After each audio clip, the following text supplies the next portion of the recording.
percentages question, particularly focused around the interest rates. So we have these three options, A, B, C, and the different ways that they've invested their $1,500.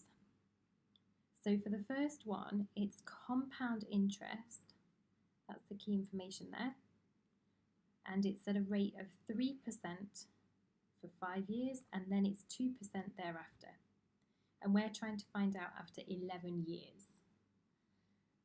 So we need to split it into the two sections. So first of all, we invest 1,500 and it's at 3%. So that means that we want the 100% we started with and an additional 3%.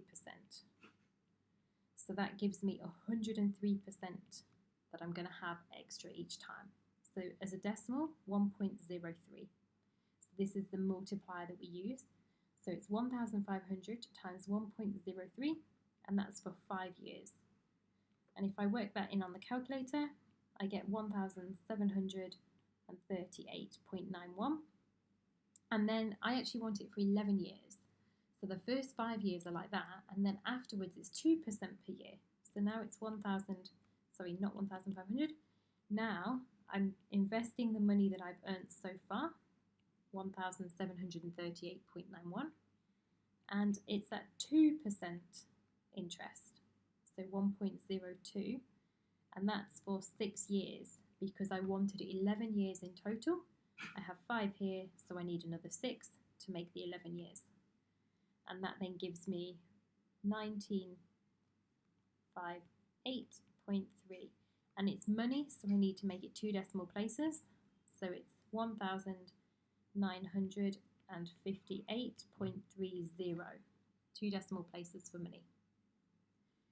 So in option B, or scenario B, I have 1,500 again, but this time it's simple interest. So the formula for simple interest is just the amount that I start with times the rate of interest, which is what I'm trying to find. I don't know that.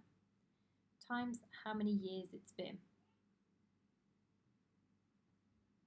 And that's going to give me my interest, or the extra money that I've incurred. So I need to find what that extra money is. So I started off with 1,500 and it grew to 1,962. So that means that it grew by $462. So the interest rate is equal to $462. So that's the amount of interest that I've earned. And then I can type that straight into NSolve to find what my interest rate would be. And that gives me 0.028. And that's a decimal. So to get it into a percentage, I times by 100 and it gives me 2.8%. So my interest rate here was 2.8%.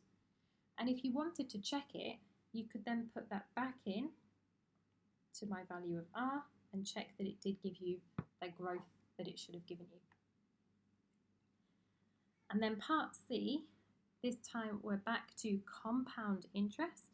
So compound interest. And this time we don't know the rate of interest. So it's T% per year. We don't know how much, but the investment grows. So it starts off at 1,500 and it becomes 1,968.13. So using my simple interest formula, I have my initial starting value and I times that by the multiplier for my interest rate, which I don't know, so it's just T. It has that for 11 years, and that gives me a new amount in my bank account of 1968.13.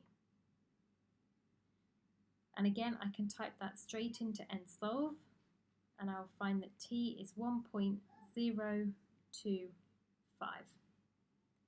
So that's a decimal, so I need to times it by 100 to get the percentage, which would be 102.5. And therefore the increase, this is similar to what we looked at earlier over here, the increase is going to be 100 plus that 2.5%. So that's the extra that I was earning, 2.5% for my interest rate on the last option.